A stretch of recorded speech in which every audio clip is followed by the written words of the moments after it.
요즘 교회 건물을 성전이라고 하시는 분들이 있는데요. 교회 건물과 교회라는 의미는 다릅니다. 교회 건물을 성전이라고 해서는 안 된다는 것은 이미 칼빈이 기독교 강요에서 밝힌 내용입니다. 그 당시 권력화되고 건물을 신성시하는 카톨릭이 성경에도 없는 개념을 넣는 것을 경계해서 분명히 밝힌 내용입니다.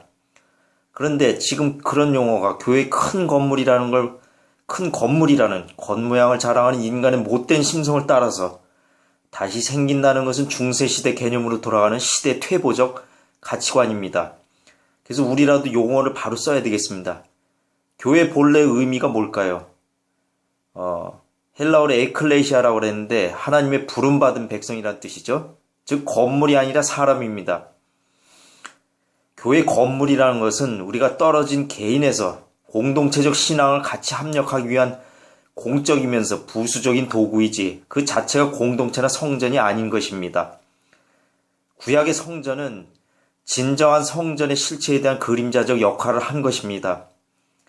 교회를 구약의 물리적인 성전과 동일시하면 우리는 아직도 그런 구약의 희생제사와 제사장을 똑같이 세우고 제사해야 합니다. 신약에서는 그 성전과 희생제사의 실체가 예수 그리스도라고 하고 있습니다.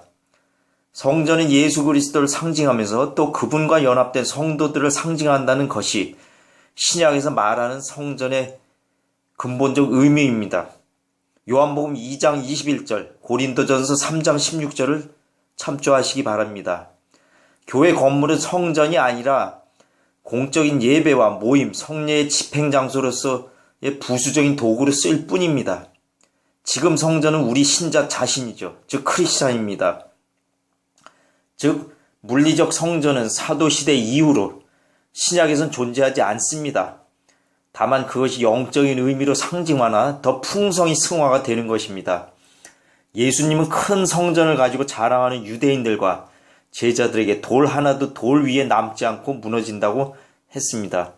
그것은 유대인들의 종교적 위선을 고발하면서 동시에 이제는 물리적 건물로서의 성전이 아니라 우리 안에 거하시는 성령으로 말미암아 우리 자신이 성전이 되는 본질적 성전이 세워진다는 의미입니다.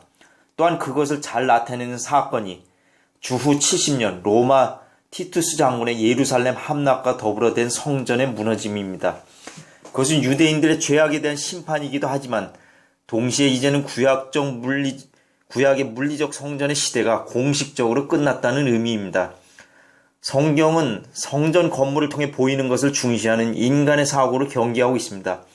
이사야 66장 1절과 사도행전 7장 48절, 17장 24절을 참조하시기 바랍니다. 솔로몬도 성전을 지으면서도 그런 것을 백성들에게 경계시키고 있습니다.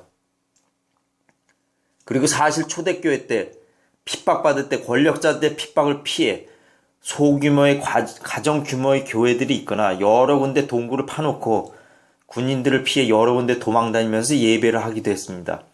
그 당시 그런 교회 모습은 지금 사람들이 말하는 물리적 성전과는 확실히 거리가 멉니다.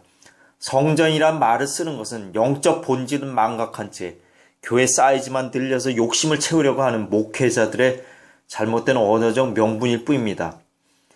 또한 예배당 앞부분을 제단이라고 표현하는 것도 구약의 희생제사를 연장시키며 목회자를 제사장화시키는 잘못된 표현입니다. 우리가 목회자를 존중하는 것은 목회자가 제사장이기 때문이 아니라 하나님의 말씀을 전하는 자이기 때문입니다.